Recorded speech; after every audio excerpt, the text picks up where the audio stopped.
there's some Revelator songs that I'm like, man, we got to bring those back. But we've done so many songs and albums.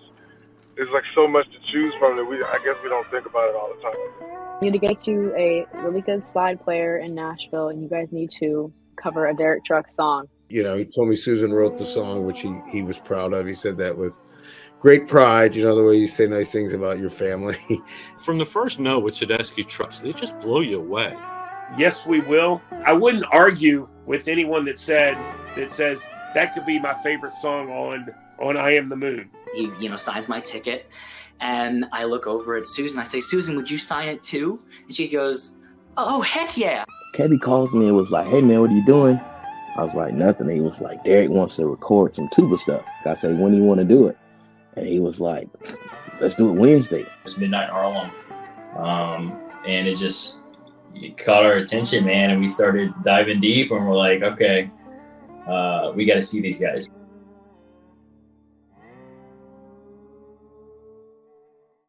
What's up? Welcome to the unofficial Tedeschi Trucks podcast. This is episode number 142, and I am Adam Choit, and I am not at the normal home studio. I am in New York City for the Beacon shows, of course, this weekend. Last night was night one. Super fun on Leap Day. I don't know the whole Tedeschi Trucks history, how many shows they've done on Leap Day, but I'd be kind of curious about that as well. But to follow this podcast, it's at Tedeschi Trucks Podcast on Instagram. On YouTube, just search Tedeschi Trucks Podcast. If you're watching, you're already there. I will be putting out an audio version of this episode as well. I'm at Adam Choit on Instagram and Twitter. If you want to follow me, TedeschiTrucksPodcast.com for all things related to the podcast, AdamChoit.com for all my personal stuff and other projects. I want to get into this episode. I want to talk about the show last night and talk to Alan Paul. And we also have Bob Beatty, who's also going to be joining us. We got a couple of Allman Brothers experts who were there last night as well to talk about that. And Alan's going to talk about the Friends of the Brothers show this weekend. So many things going on. So many things happened. I feel like I lived a lifetime just yesterday coming in from Long Island, seeing the show, hanging out afterwards, talking to so many fans and people who love this band or part of this band.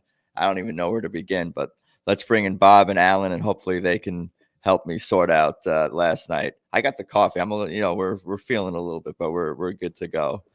How we doing, guys? Coffee. Doing good. Actually, I don't have a cup of coffee in my hand, but if I get up and walk away for a minute, that's what I'm doing. Good to see us. I should mention that also I'm in this recreation space, so people could come in anytime. So if there's like kids who decide to play ping pong, a family, I will have to move. But there's Wi-Fi in this building, so I think I can keep the stream going. Trying to shift away from that glary backlighting. Yeah, not too bad. Everybody's looking. The morning sun looks good. You guys are doing all right. Where did you all come in from for the show last night? Start with Alan. I just came in from 15 miles away in Maplewood, New Jersey, but I'm staying in the city for a few days because I was at the show last night and then have these late night shows at the Iridium the next 2 nights, and I'm lucky enough to be able to have access to a place here because these are going to be late nights for me. Unfortunately, I won't be able to go to the Beacon the next 2 nights, but I'm really glad to get in last night. I thought it was a spectacular show. So I came in from Nashville a couple days ago. I'm staying on the Upper East Side with some friends. New York has been an annual run for me for many, many years, even prior to Allman Brothers playing Beacon. So I'm in town, and it's always good to have a place in the city, not have to trek back out, to Jersey or somewhere, to Long Island. Just get up in the morning, have your coffee, and explore this freaking amazing place that we get to see shows in every couple of years, or every couple times a year.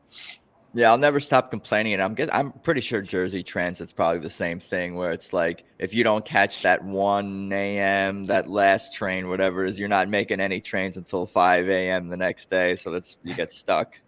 It's gotten better. Back in the some of the early, they used to have really not a very late weeknight train on my line. It was fine on weekends, but I had so many nights at the Beacon with the Allman Brothers where I had to make these last minute decisions of when to sprint for the train. But yes, very nice to be here, and I'm in full New York mode. I just actually came back in from doing the opposite, alternate side of the street parking dance. I had to move my car. Now I'm good. I have not moved my car, and I'm set until I don't have to move it again. I waddle my way home on Sunday. Bob, what shows were you seeing at the Beacon pre-Allman Brothers? You said you'd seen a bunch of shows. I'm sorry. No. Allman. I came to New York for a number of years before I started coming to see the Allman Brothers. I was like from about 93 to 98. I was coming here a lot. No. Not for shows, just to visit. Just ABB and just TTB at this point at Beacon. Yeah, but New York is, it's like a trip for me. It's a regular thing, and I put up a little video yesterday. I went down to the Brill Building and the site of the Atlantic Studios where Allman Brothers recorded their first record, which is gone. And so that's what I do when I get to New York, is I just I hit the pavement and find what the city has to give me. So, I slept in today because I was out kind of late last night too. And, the show is mind blowing. Plus, hey, there's nothing worse than being in a city and you're trying to get in touch with your friend to get a ride home and your fucking phone dies. And my phone died at like 11:15 last night. And my buddy was at a different corner than he said. Y'all know what I'm talking about. Like, you're standing there, look, it's like old school. You're like, holy crap, how am I getting home without this thing, So anyway, everything worked out fine.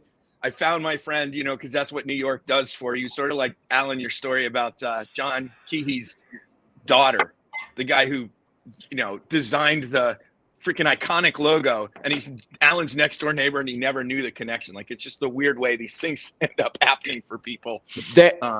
Anyway. Yeah, I have two totally relatable things to what you just described. The first one is I'm smart, and I was patting myself on the back for bringing a phone charger to the Beacon. I know where all the outlets are. I'm started becoming outlet expert level Beacon guy, but I think I either fell out of my pocket or I left it somewhere when I was rushing in to go see the second set. I don't know what happened, but I lost it and didn't realize it until I came home while the battery was dying. So I'm like, oh shit, what do I do? So I ended up getting a DoorDash charger to me, and then it canceled because they didn't have it in stock. And I said, no, get this one. I'm talking to the guy, and then I gave him the wrong address, but I eventually got it. That's part one, and it all worked out like your story did.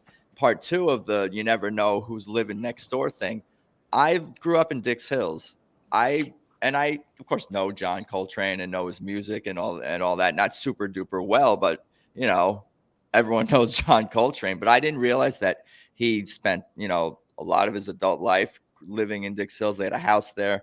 Him and his wife Alice, they recorded a ton of music there, and they're like turning it into a museum and a space. It's literally across the street from the middle school that I went to for 3 years, and it's super close. We haven't had a chance to drive by yet on this trip, but we'll probably do that on Monday, if not go inside. So then last night we had of course the Coltrane descendant play with TTB, and that was super cool to see.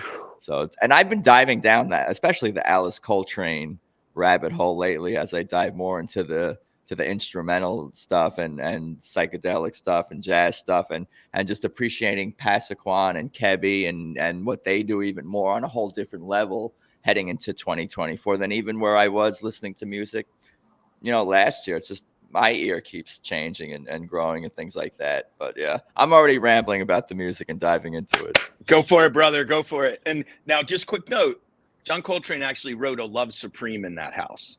And if that's a, reason to make that place special, which they are, I work in history museums and historic sites. So like I've watched this project from a distance, but I think the most significant thing about that place, and I'm assuming Robbie from his marriage with Alice. So Robbie would have grown up at that house or would have lived there, but that's where he wrote, his epic piece in I think the upper like bonus room or whatever of that house. So it's pretty, that's amazing though, like how it all kind of tends to circle back around. It, like you said, it is, I call it mushroom magic. And I only say that because the mushroom is the Allman Brothers symbol, but it could be anything, you know what I mean? It's just like the way all this stuff sort of flows together for me, because that's the lens I'm looking through, Right. I it's funny because I brought it up to my parents, and my dad loves jazz, and he's been on the podcast, and we talk about music, and I got so much of music influences from them. And I'm like, did you know about this museum? Have we ever talked about this?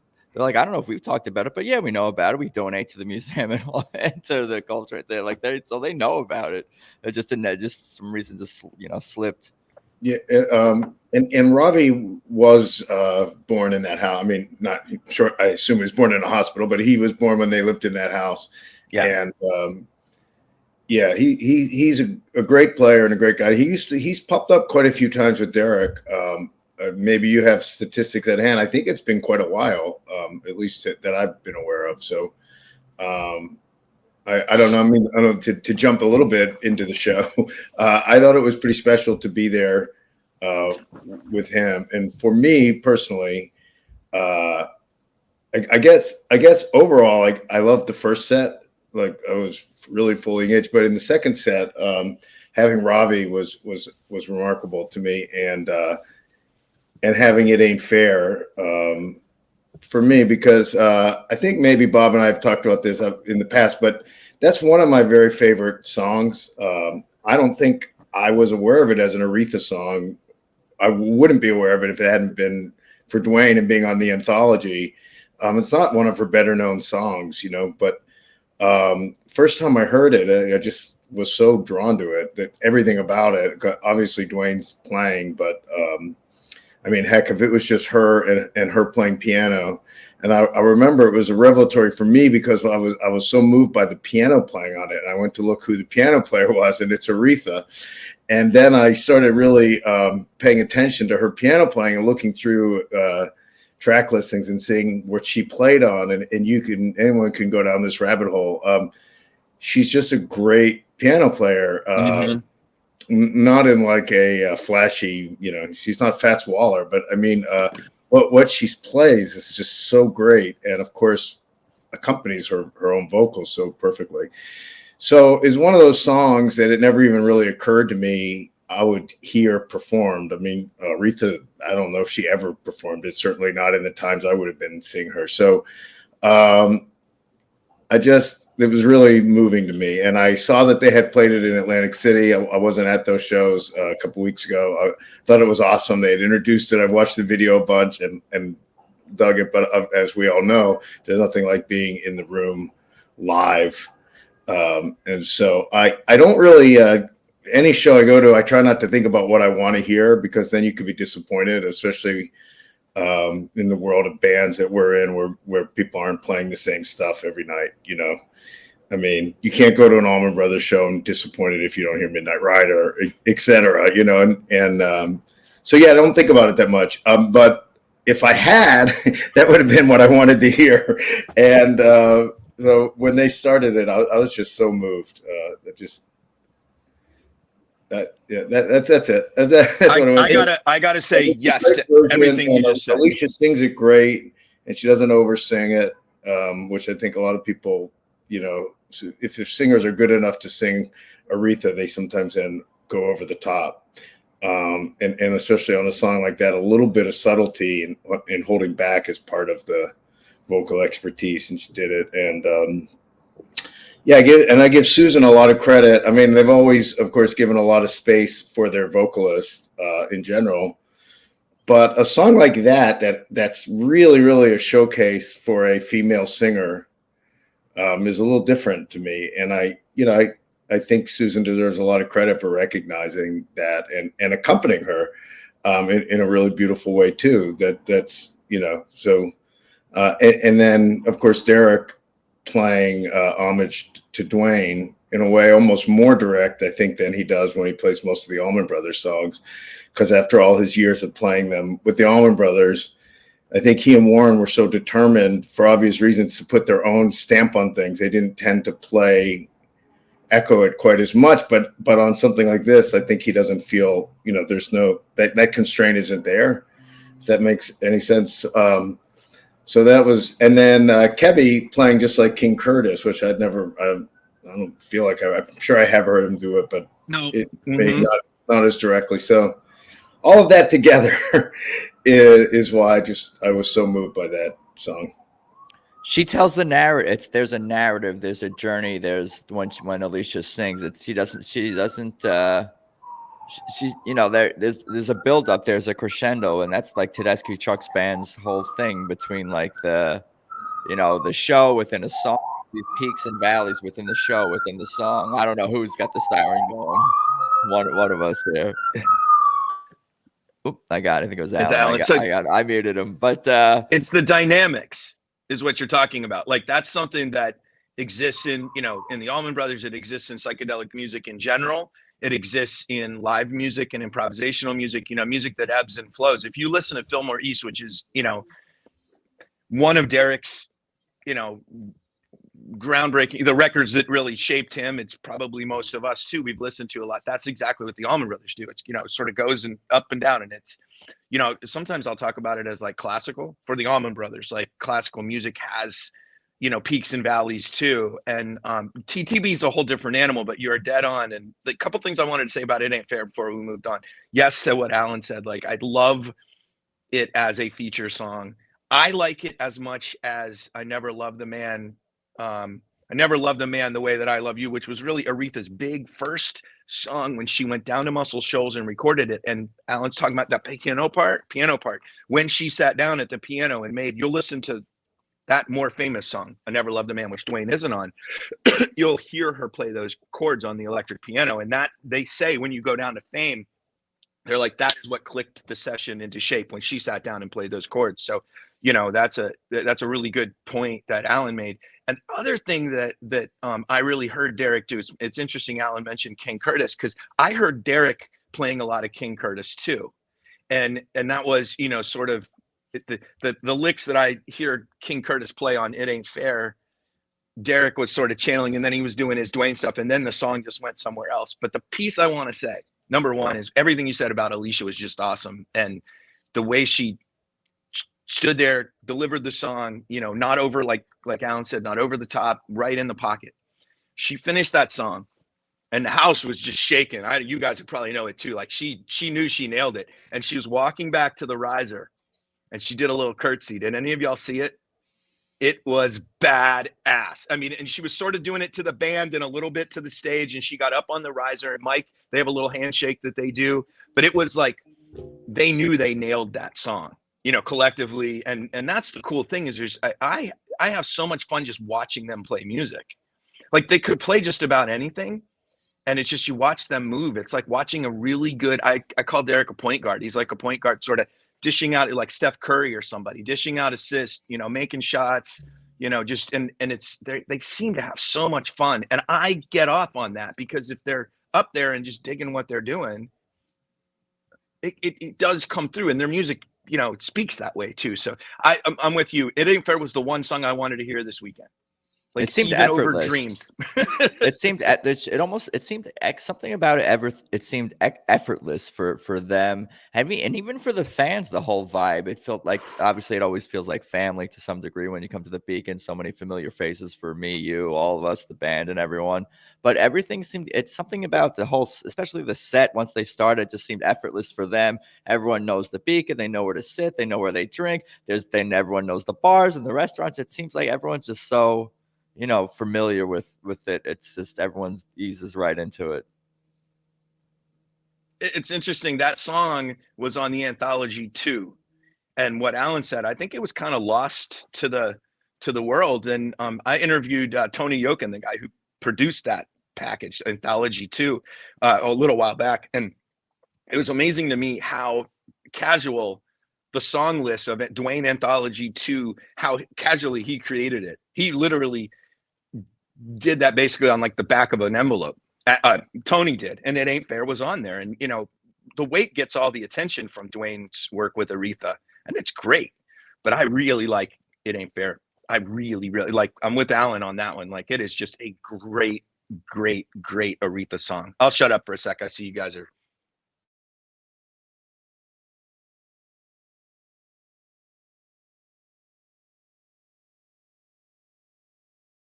All right, everybody's on mute now, so I'm gonna mute myself. You got to unmute yourself, Alan.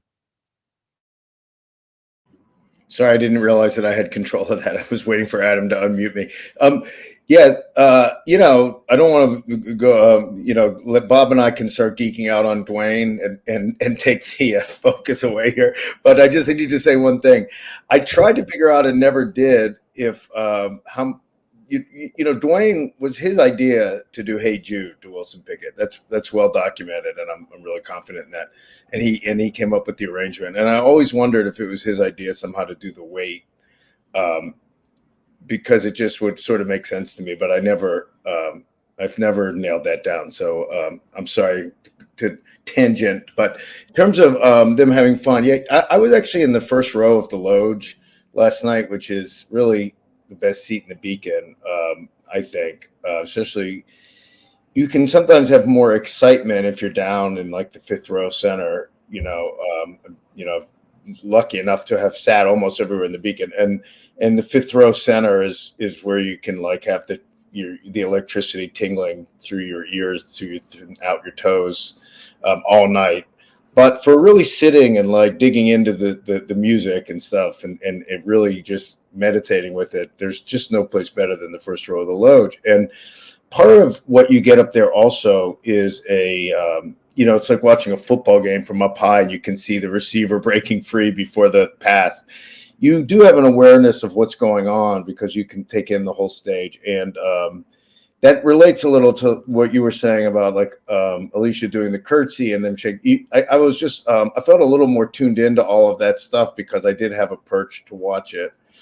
And it is, and also a really good place to watch Derek doing that point guarding you were talking about, which I think is true.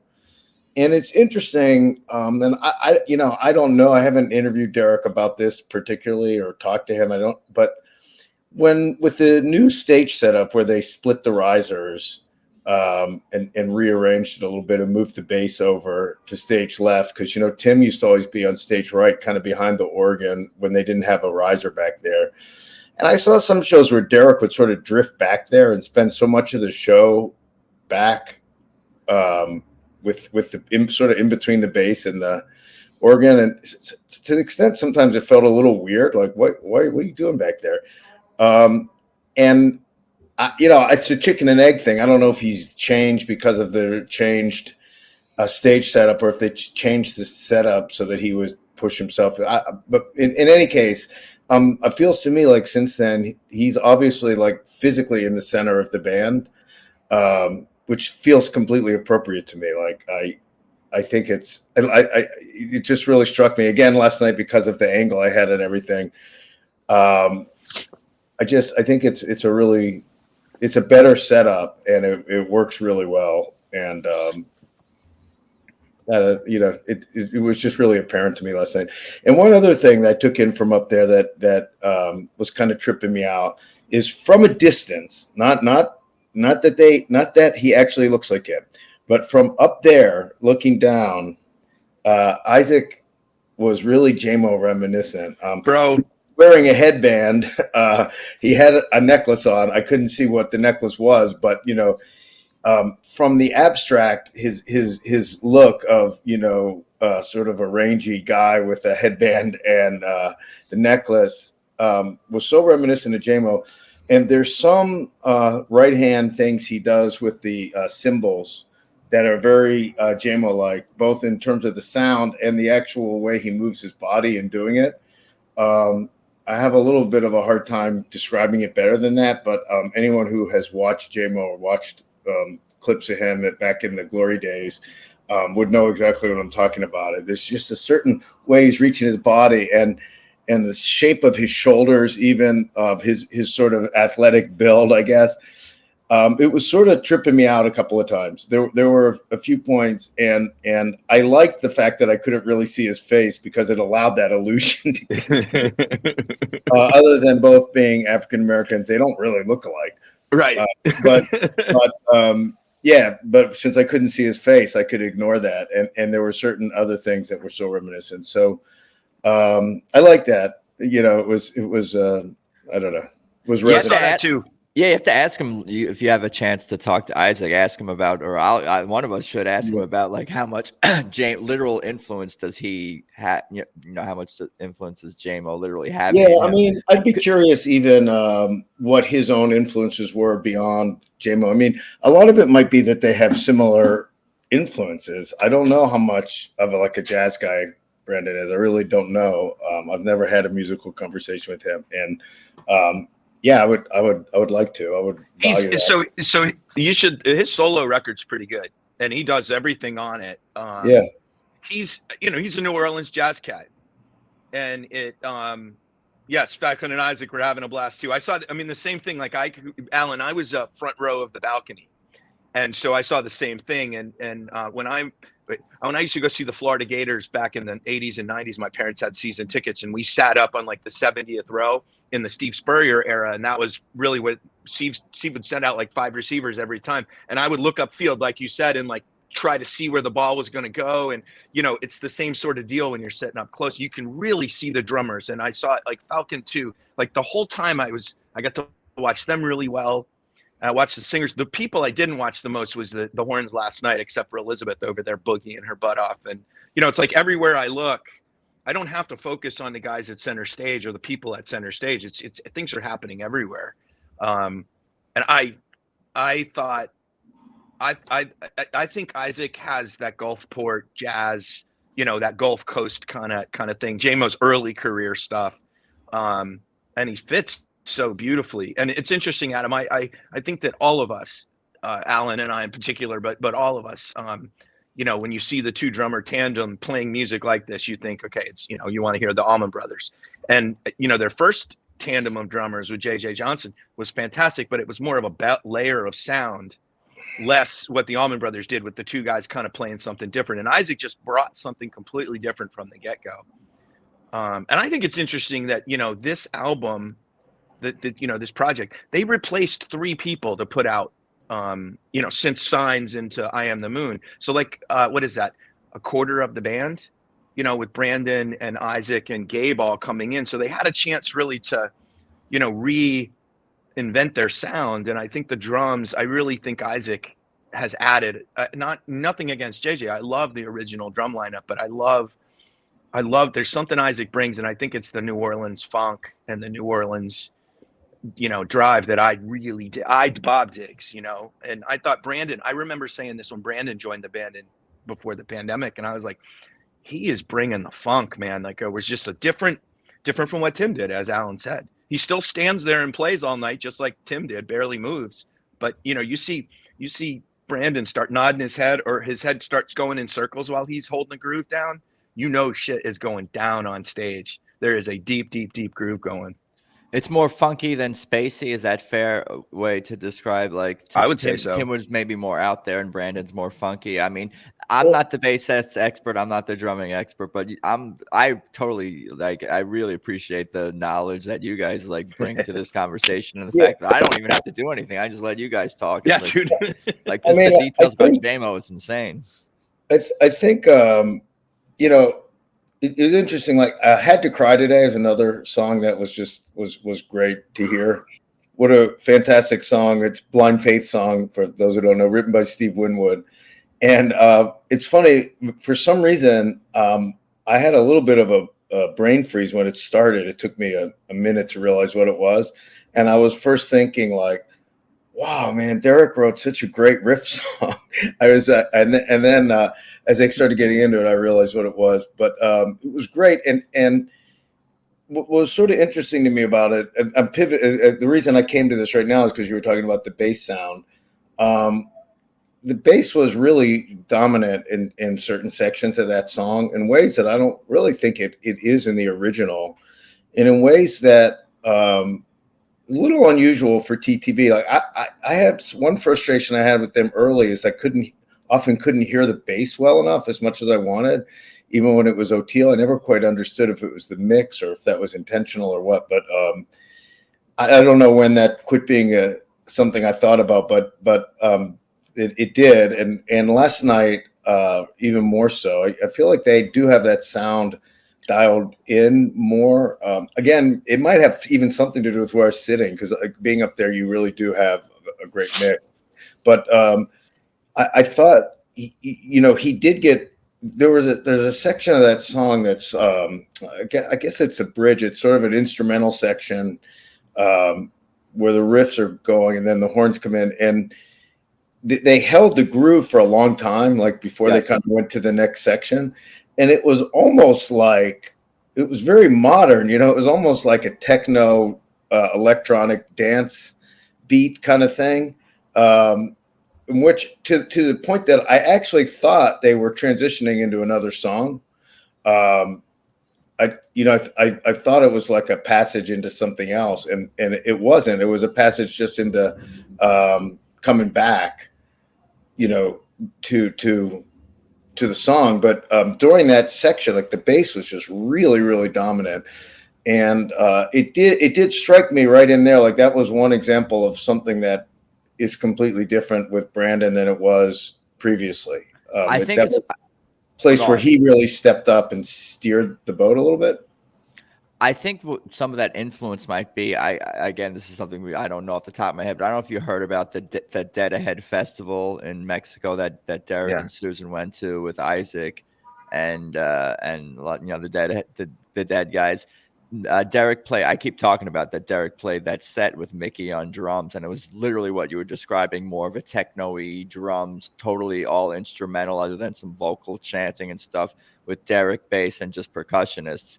And I don't know if you haven't checked that out, you definitely want to check that out. It's on thearchive.org, and it was streaming over the weekend on the SiriusXM Grateful Dead channel. But that is basically what you were describing. I think Derek is really really appreciated, like getting to just sit in a chair and just play more psychedelic slide music stuff and rock and bluesy stuff too, but a lot of just like what you were describing, just rhythms and psychedelic techno stuff. That's really interesting. I tuned into a lot of the Dead Ahead stuff. Indian styles also in there.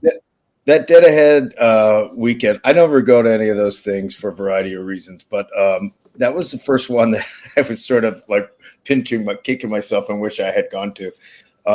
Because I like throwing people together who are kindred spirits, but not on autopilot at all like that. And seeing what happens. And I would like to hear that, 'cause I do think it's really interesting. It's an interesting direction for Derek to explore. And I was thinking about it during that. This is probably only a 3 to 5 minute segment of the song that I'm talking about. But I did, like I said, I thought they were transitioning into another song, and it was occurring to me like, wow, I would like to hear them explore this. It's a fascinating idea, because when Derek has done stuff like that, it has been more directly rooted in like almost a traditional Indian thing, or sometimes like a free jazz scrunkiness. And this is a little bit different, it's like, and I thought it sounded really good. So I am really curious to hear if that's something they explore more, if they're going into. I mean, I do feel like that section was unique enough that could almost be like a song. I mean, it's like during there was a couple Allman Brothers things like in the latter era when they did a whole new center section of Rocking Horse. That I always thought Derek and Warren were going to turn into a different song. Like it was all there to do. I remember.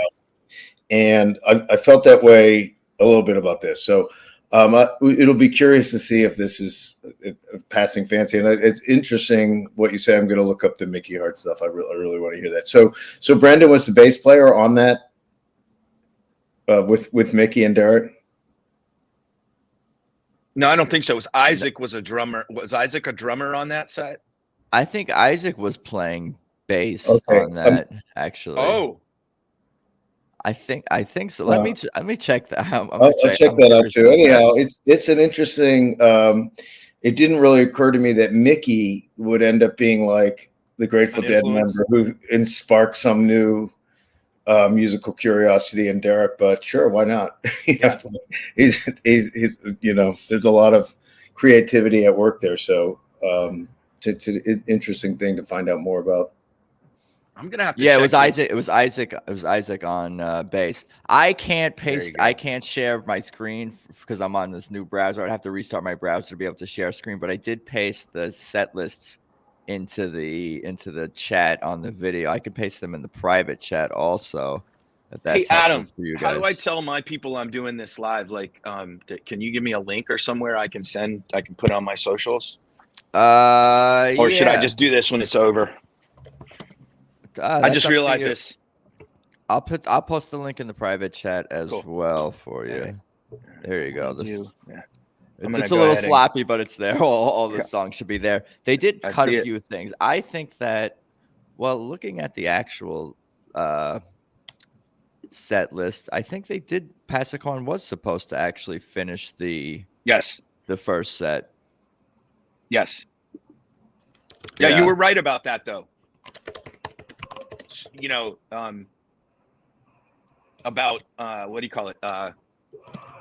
You know, Susan having to come back, and then they had that song right afterwards. You know, that they started the second set with that you thought was going to be the end of the first set. Right, but but I do see, looking at the actual set list on the papers, I Can't Make You Love Me was planned to start the second set, but they did cut Don't Drift Away, I think, from the encore in the second set, and just finished with I Wish You Well. And I think part of that is because they did some of these extended jams, and Had to Cry Today is definitely a beast of a song. Like, I think once Robbie was involved, you know, in some of that stuff, they weren't gonna pull back on that. And you know, I talked to Kebby after the show, and he was just thrilled by having Robbie there. He said, well, he was trying to talk him into just playing the whole set. Kebby was ready and willing to also just walk off and give the spot to him. But I was going to say his generosity too, like Susan. Yeah. So, well, he of course reveres John Coltrane, but he also reveres Ravi. I mean, Ravi has been doing this for a long time and is a significant, serious, well-respected artist in his own right. You know, which is Kebby reflecting. And I want to share one thing so I don't forget. This is a little off topic, but not really. I think people will enjoy this. So I was backstage afterwards, downstairs in the basement. They have a really nice green room, very lovely reception. They had a bar, and you know, it was very nice. And most of the band came down, and you know, there's a lot of friends and family there. Susan's brother was there, and I was waiting in line to get a drink, and there was a guy next to me, introduced himself. Nice guy named Harrison. I think he was from East North Carolina or South Carolina. We just started chatting, and he told me he was on a business trip to New York. He's a big Tedeschi Trucks fan, but he wasn't here for the shows per se. He didn't even know they were happening. And his trip got delayed. He was supposed to go home 2 nights ago, but something happened. His flight got delayed, and then he set up another meeting, so he's going to be here until this morning. And he goes by himself 2 nights ago to Keen's Steakhouse because he didn't have any plans for dinner. He tried to go eat at the bar. Keen's is a great old school New York steakhouse. So he goes in, sits down at the bar, has a drink, and he looks up, and Susan and Derek are standing behind him waiting to get a table. So he says hi to them and introduces himself and just says he's a fan or whatever. And you know, and he was embarrassed to say, he said to them, "What are you guys doing here?" You know, and they said, "We're playing the Beacon the next 3 nights." And he was like, oh my God. Yeah, so they started chatting, and Susan and Derek hooked him up with tickets and backstage pass, obviously, because I met him backstage. And it was really, I just love that. I mean, I think it's pretty amazing. I probably shouldn't say this publicly because now people are going to think if they run into them, they can get tickets. I think it was a serendipitous thing that happened, but I thought it was really cool, and I thought it speaks a lot. It says a lot of nice things about them. Put it that way. Yeah, don't everyone do that. Yeah. I'm sort of, as soon as I was sort of telling this story, it's all good. But it is a good story. He didn't ask for it. This guy definitely did not ask for anything. Yeah. I mean, look, I think that's the piece, right? Is if the mushroom magic, such as it is if you're there and things like, you know, that's the way this stuff works. If you're there and you're available and you let the universe do its thing. And I realize that sounds hippy dippy, and frankly, that guilty as charged, but you know, it does it can manifest itself and come. And I'm not saying that outside of the music realm at this point, right? I'm not meaning anything about, money and jobs and career the way people say it. But when it comes to like pursuing something like this, it is there. And yeah, I mean, I think some people will always bother stars for stuff. And many of us will just sort of bump in when we can, and I think it speaks very well of a lot of things, right? That happened. And speaking of, by the way, I need to say, so Gabe is too far forward in the Beacon where the lights can't see him. That's what I was going to say. He needed better spotlight, and especially in the he's in the dark. I think.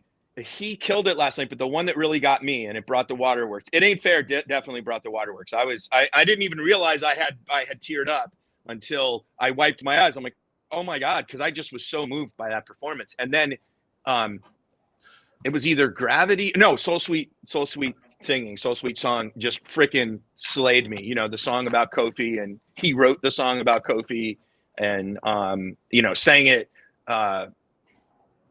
And it just like that song sort of sums up the spirit of the room, for me. And just the time I enjoy with that band. I really do. And by the way, I love the new light show. I did not like last year's light show with all the crap coming at you. It really was too much. I love the new light show. The green light that came down, I don't know if y'all saw it. It looked like the Emerald City for a little while. It had the state. Remember those big lights that came down? They were like, there was 4 of them. And they cast this green. It was like Oz to me. I feel like they combine I think they combine like the best of the arena lighting with like kind of the best of what they were doing beforehand. Yeah. I'm not a lighting expert, but that topic did come up a lot like last year when their lights were just too bright and too intense and fans were complaining. So maybe this podcast there's some credit for the conversations that had here in terms of like, we all, the fans, I think, knew the new lighting was going to be somewhat of a work in progress, and they're consistently like changing some of the graphics and backdrops and things as they evolve and put out new music. And I think I'd love to see some of the Kofi stuff. I obviously always come back if they can work that. But yeah, the lighting was good. No seizures for anyone last night. Man, that what they did last year. I was at the Fox Theater when they debuted it, and it was like, bah, bah, and it was the second night was better than the first night because I knew to expect it. There was just one moment like that last night. Yes. Literally, it didn't last very long, and it irritated me. So, that's why it's not crazy when people wear sunglasses on stage, as crazy as it can kind of look. But when you're on stage, you have that light on you quite a bit, and that's half the reason Stevie Ray Vaughan wore a big hat, just for instance. I mean, it's not totally obviously it became his identity, but wide brim hats and sunglasses are not insane on stage. Right. I'm just glancing at the set list here. I have it in the chat and in the private chat, and just like so many things jumping out at me. I like the way they started Gravity, more of like an instrumental easing their way into it with like some Derek soloing and thing. I think that was a little bit different how they started Gravity. Last Night in the Rain, one of my favorites. And Alicia again on I Wish I Knew, just so much passion like that she sings with. It's like it really rocks the room, and it was a showstopper. Like when she went into It Ain't Fair. I'm jumping all over the place, but so many things are jumping out at me. And Susan doing Had to Cry Today. I think Gabe usually takes the majority of the lead vocal the last bunch of times that they've done it, or at least starts the song. I think so. To hear her start the song, I think that might have been something different. I'm sure an expert can clarify that. But yeah, anything you guys want to talk about last night, I'll give you the floor to jump. Any day with the Blue Sky teases, those are always stellar. I had just stopped recording. Like I was just recording, just for SNGs, and I had just hit. I was like holding it, waiting for the Blue Sky because I kind of thought it was coming. And I freaking missed the button to hit it. I was like, oh, this will be cool to capture, for myself to watch one time. And I missed the button because I don't watch my screen when I record. I like to watch the band. Like recording is ancillary to me. I can't stand it when people are, I'm being judgmental, of course. But when you're standing there, like looking at your phone and the band is like right there. And it's like, no. Like lower the phone, look at the band. The phone will be there, That's just Bob. That's Bob being a bit of. I'm working on that. Like, you don't have to look at your phone and you could still record. I'm also not tall enough. That's my other issue, but that's a whole other. I can't yell at people for being too tall. I very much like to not film stuff because I just want to keep my phone in my pocket. But I do have an active Facebook page, and people like seeing it. And so I feel a little weird. Like I feel like I want to. I want to, like, you know, people want to see stuff, and so I like to give. But I was with my friend Ripper last night, and he was doing a little filming, and I said, you know, just airdrop that to me at the end of the night, because so I got the best of both worlds. I had a designated filmer who was a good friend of mine, and he's a very restrained person, so there wasn't much. So I'm doing that too. Yeah, sometimes you could get into thought where it's like, oh, there'll be plenty of pictures, there'll be plenty of videos, there's plenty of audio, everyone else is doing it. But at the Beacon, yes, but sometimes you go to TTB in another venue, there's not always someone taping the shows, there's not always a ton of YouTube videos out there. Sometimes you have to be that person because you're going to appreciate going to YouTube or archive.org and being able to hear the songs or watch these videos. And then some of these videos from random TTB shows, like, they become things that I click on thousands and thousands of times, and that could be your video. So it's like, for me, it's like a balance of, like, you know, being in the moment, getting a little bit of stuff for Instagram, a little stuff for YouTube. You know, you have your different outlets, but yeah, not the whole show. I don't want to be holding a camera the whole show or anything like that, or phone up. You know, you mentioned Adam about, you know, sort of the things you've watched repeatedly, you know, over the years, right? The versions that like jump out at you, right? So, you know, for example, the February 23rd show of 2019, which is a few days after Kofi died, is probably one of the most powerful shows I've ever listened to in my life, because you can hear them. They're channeling a lot of emotion, and they had kind of, by that point, gotten over the shock of his death. It was a couple of days after his death and going. And then for me, with a band like TTB that has such a deep catalog and has been playing, you know, Road Dogs for now 13 years, a lot of recordings and stuff, it comes to me with usually with individual performances within the sets, right? And I said to my buddy Gary, the chairman, shout out to the chairman, Gary, one way. I said last night after It Ain't Fair, and I keep hammering on this one, but I said, I cannot wait to be listening to that song the rest of my life. You know, like, I want to hear that version. I want to hear the nuances, because it was really, you know, again, that curtsy was a cool moment, because it was, she knew she fucking nailed it, you know, and everybody knew she nailed it in the room. Everybody on stage, they were rooting hard, you know, they're rooting for her. That's what you do for your teammates. And just the way she just walked away after just slaying that song. I don't have to see it ever again. I can just listen to it and it'll do the trick for me. And, you know, I learned a long time ago, chasing all the live stuff and all the versions. Like, I know the Allman Brothers catalog through like 72, 73, and then the 90s stuff that I either listened to or attended. But after Warren rejoined the band, I kind of lost show by show, because every show was really special. So then you got to be like, okay, what songs do I like on this set, and listen to them that way? Or I end up listening to whatever's on, you know, whatever's streaming or on Spotify. TTB is a little different because not a lot of it is on Spotify. So I got to go seek it and this or that. And like, all to say that It Ain't Fair version is for me an all-timer. And I've had, you know, I can't wait I haven't listened to it yet this morning. You know, I was just doing my social media stuff at Long Live the ABB, y'all. You know, I was doing all my crap, but I put up video, like you said, Alan, where I'm staying. He recorded some killer video of Derek doing Passaquan, and then Susan on How Blue Can You Get? And then I had these two little snippet videos of It Ain't Fair, and people go bonkers for it. 45 seconds of something. Okay. You know? Yeah. How Blue Can You Get is also worth mentioning. You know, when I was in high school, I don't know, maybe 9th, 10th grade, I'm not sure. You know, I read in probably Rolling Stone or something about B.B. King live at the Regal, and that was like the greatest album of all time or whatever. So I went and bought it and put it on a tape, you know, because I used to listen to everything on my Walkman. And I walk around listening to that. And I listened to it so many times. Like I know every note in it, every little like rap that BB makes, and where the crowd screams, and it's real. It's one of those albums that's like really in my DNA. And the lyrics, the lyrics to How Blue Can You Get, especially the stop part where, you know, I gave you 7 children, now you want to give them back, and that whole section just slayed me. Like my whatever it was, 14, 15-year-old mind was sort of blown by that, and the way the crowd responded and roared every time.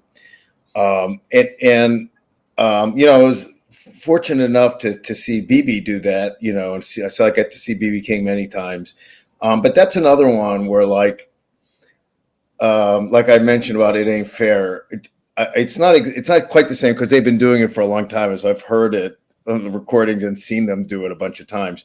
But it's still like a jolt for me every time, and it takes me back to this really pure place in my own heart where I was discovering this music and developing this incredible passion and love for it.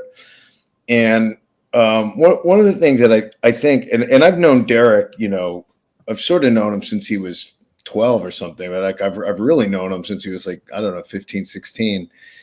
And he's gone through a lot of changes in some ways musically, but the thing that has been really consistent with him, I think, since the very beginning is this purity and like this intensity to how he approaches things.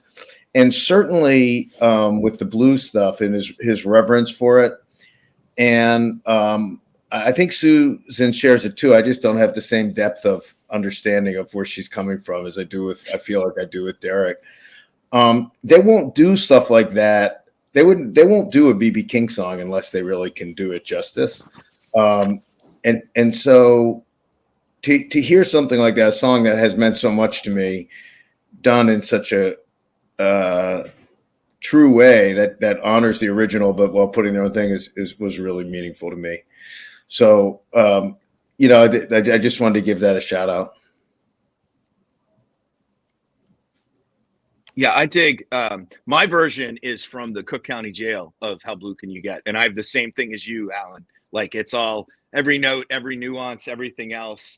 And I have a great story I'll tell about this, and I've tell on several podcasts over the years, but I might have said this to Adam before. But many years ago, in the early 2000s, I was teaching a history of rock and roll class at a community college in Orlando, and I had my blues week, which actually it was my blues and rhythm and blues week, kind of like electric blues, and I was playing at Cook County Jail, and there's a super long intro to How Blue Can You Get? And I remember a student goes, BB's just doing his thing, you know, and student goes, when's he going to start singing? And I looked at her and I go, he's singing right now. As he was just, y'all know BB. I mean, he's the man. So, no, that they, Derek, when they dig into the BB stuff, like you can tell that's DNA. And that's, by the way, that's Dwayne's DNA too. Pretty much any guitarist, blues guitarist or anybody does that. Like BB is one of those people that is just changes your world. And Derek channels him really well. So does Susan, differently. Yeah. But you can tell he studied his BB King and feels it. And, that was one of the things about Dwayne. And they said repeatedly, he was, he couldn't get enough of BB King and what he was doing, particularly all the WLAC stuff when he was first playing guitar. And Dickie Betts was a big BB guy, although a little more Albert, at coming out. But BB is such a foundation of all of this. And Susan kills that song. She kills it on vocals. She adjusts. I was gonna say she adjusts the $50 dinner to $100 for inflation. I don't know if you guys mentioned. Yeah. I was actually thinking last night. I think she needs to adjust it more. Yeah. In New York, I mean, $100 dinner. That's nothing. That might be like falafel and shawarma. Hey, BB sang a $10 dinner. I don't know if he sang it on Regal. I know so he sang it on Regal too. He might have even said a bunch. It might even be 5. I have to go back and listen. I think it was 10 because I remember when I heard it going $10 dinner. What the hell, But the best line of all, I gave you 7 children, and now you want to give them back. Yeah, I think that's still a lot of kids. probably one of the best blues lines in history. Up Yeah. there with "I woke up this morning" kind of thing. Yeah, well, or That's the not to blues mention, right there. nobody loves me but my mother, and she might be jiving too. That's actually probably the best one. You're correct. Uh, another BB song. So I'm supposed to be somewhere at 12:15. So Right. I was gonna ask. Yeah. Let's. I'm okay, but I have to wrap up in a few minutes. So I want to make sure I give a shout out. So we're doing these post show parties tonight and tomorrow night at the Iridium. That's Friends of the Brothers, with special guests from the Tedeschi Trucks Band.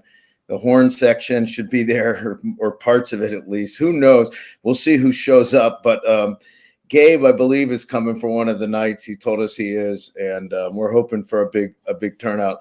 And both of the shows are pretty much sold out.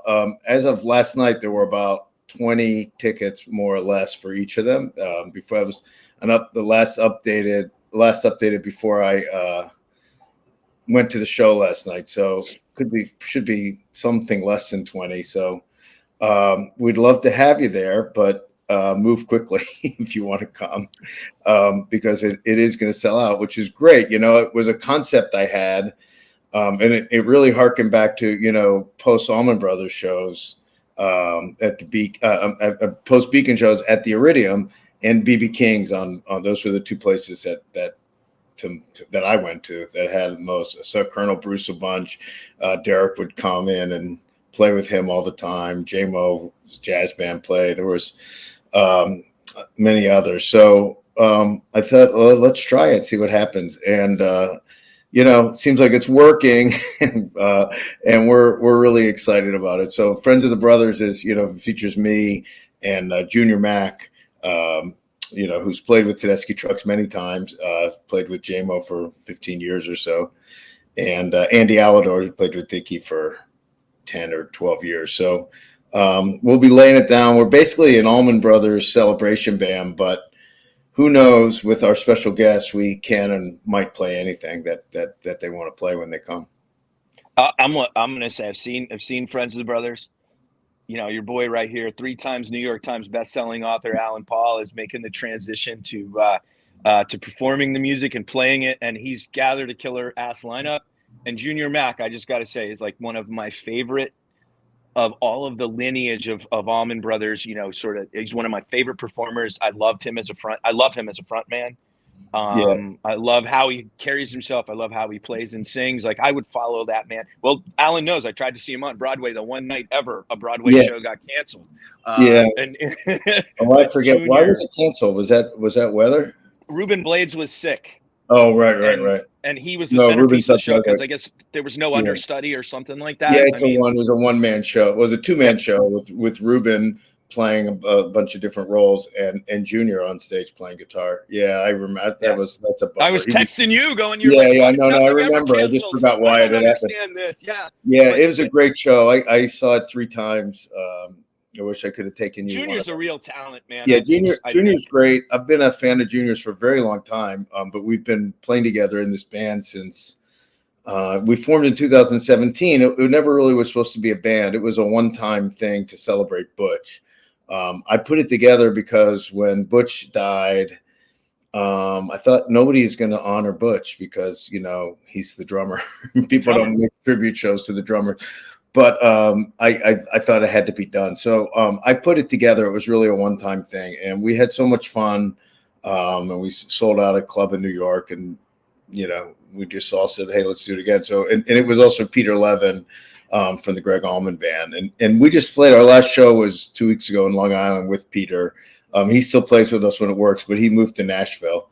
So he's not around as much. But it wasn't like a calculated thing like, hey, we can get gigs playing Allman Brothers music. It was just that we all love this music so much, and we're all friends and enjoyed, playing it and doing it. So, and Junior, what I was going to say is, as much as I've been a fan of Junior's for years, and friends with him for, a long time too, but playing all these shows with him, which I don't know how many we've done since 2017, but I don't know, well over 100, a couple hundred, I guess.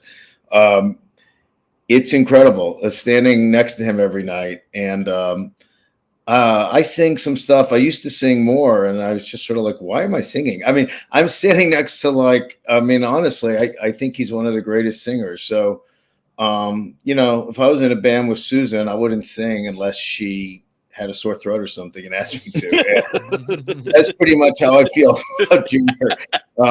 He's a fantastic singer and a great guitarist, and it's an honor and a pleasure to play with him and Andy and the whole band. Everyone in the band is great. The guys have been in, it's guys from the Zen Tricksters and Tower of Power and all kinds of things. So it's really fun. If you are up for making it up late and you're in town for these shows, try to come to one of them. But again, I'm not trying to just sell tickets. I mean, I am, but I'm pretty confident we're going to sell out. There's less than 20 left for each night. So if you have a hankering to go, please get them.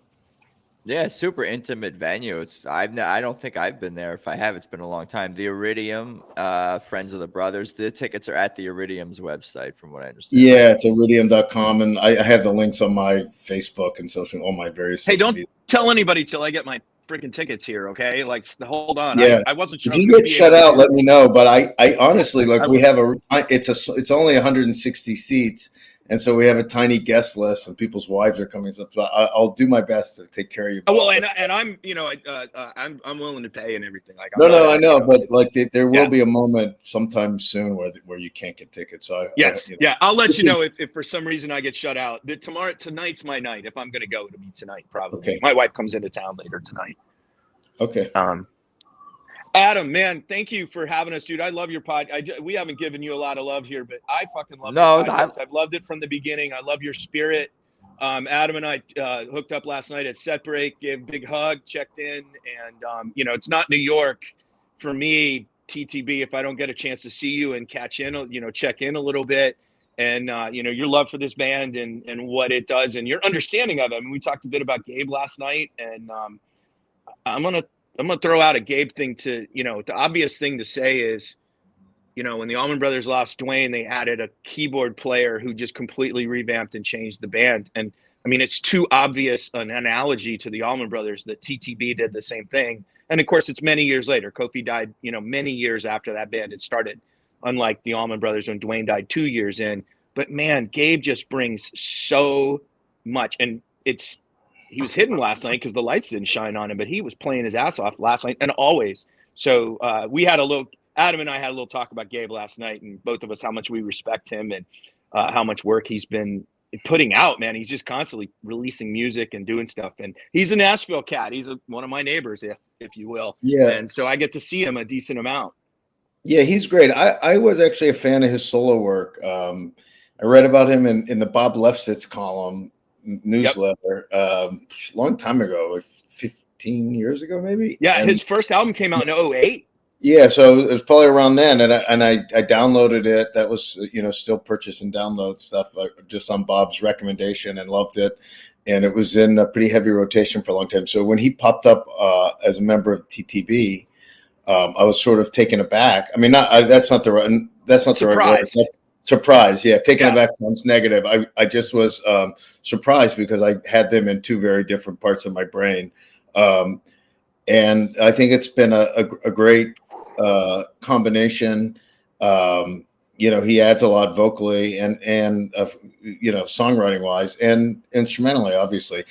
His solo stuff is more. I mean, his piano playing is great on his solo stuff, but it's more. I don't know, almost like Elton John-y. It's a very distinctive style of piano playing, at least of his earlier stuff. I'm not as familiar with his more and so I guess I just had no idea of his full versatility. He still has elements of that in some of these songs for sure. Yep. But he does all the organ stuff and the whirly and everything and clavinet. It's cool. It's really great, and I'm really psyched that he pretty confident is going to be popping up at the Iridium with us one of these nights. That'll be fun. That's killer. Good stuff. Thank you for the kind words, Bob. I appreciate that. And it makes me think about just like how much of a charmed, lucky life I've just lived in this whole podcast world, in this Swamp Family TTB world. The number of amazing people I've had the chance to speak to, meet, say hello to just yesterday and over the years has been super cool to me. And it's like you said, Bob, just like kind of letting the universe do whatever it's going to do, like, and not chasing any sort of specific song or experience or conversation or interaction with anyone. Just let things, just enjoy the music and just let things where they're going to be. And like I said, I've had just an amazing last 24 hours already, but I'm going to get kicked out of this room. I know Alan's got a commitment to get to, and Bob's got several tickets to purchase. I got life to get back to too. So yeah. Hey, friends Adam, of the, thank you. I was going to say, you're welcome. I was going to say friends of the brothers, Iridium. Long live the ABB on Instagram is you, right? Anything else you guys want to say, plug, mention about the shows, or we both have books. He's got 3 bestsellers. Yeah. Well, you can look us up, and my books are Brothers and Sisters, and One Way Out are about the Allman Brothers, and Texas Flood, Stevie Ray Vaughan bio. But I'm easy to find. If you have any questions, drop me a line. Hope to see some of you at the Iridium. I'm sorry that the only downside of these Iridium shows is I can't be at the Beacon tonight or tomorrow, but forget about what I said about keeping the phone in your pocket. Take lots of great videos, and I'll watch them. Right, you got your fix last night. Let's get No, I can't do everything. I'm happy with where it ended up. What's that, Bob? I'm putting a plug in for Junior to play Come and Go Blues on the set. I don't know if it's on the Friends of the Brothers set, but I could listen to Junior sing the frickin' phone book, to be honest with you. Yeah. I don't think Come and Go Blues is on our set list, but we can be. Listen, anything Junior wants to play, and I don't want to jump over because we're here really. I'm a guest of Adam's. This was Alan's deal, but I'm looking forward to it, fellas, and really seriously, it's just fun to talk shop, and it's good when you have a little bit of a concert hangover, the joy to be able to talk about it a little bit with fellow, people in the know who get it and are as excited to talk about it as we are. So I appreciate you having me, Adam, and Alan. Looking forward. So we will not see you until late night, correct? Like 11, 12 o'clock. Yeah, but if you're meeting up for dinner or drinks before the show or whatever, text me because I might be able to join you for that. Okay, we'll do. I'm at Long Live ABB on all the socials, y'all, including YouTube. So I just want to let you know, and I'm in touch with both of these guys on a regular basis. So, all right, okay, thanks, guys. See Adam, you wrapping us up? I'm good. Yeah, wrapping it up. Thanks, guys. All right, y'all. Bye. Be good. Peace. See you later. See you in a bit. So there you go, episode 142, recapping night 1 of the Beacon, talking Friends of the Brothers shows. Alan Paul, Bob Beatty. Super appreciate their level of expertise, their time, which is, it's still, I guess it is PM now, but it feels kind of early still. But hope everyone's doing okay out there. Please check out at Tedeschi Trucks Podcast on Instagram.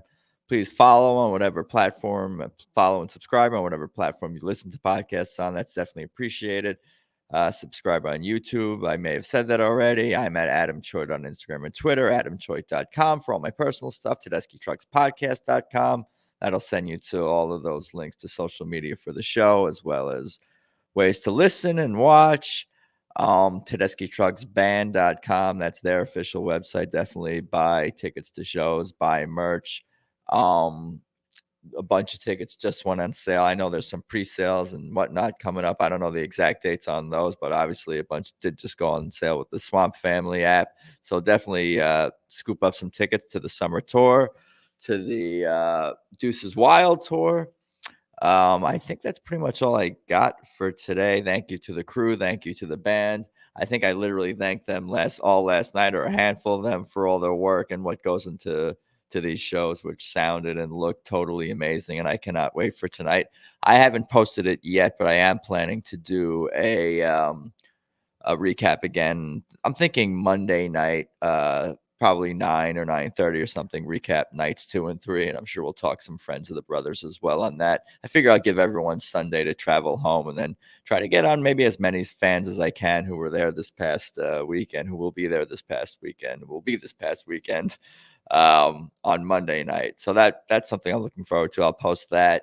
I'll also try to get up the audio versions of this podcast, this episode as well soon.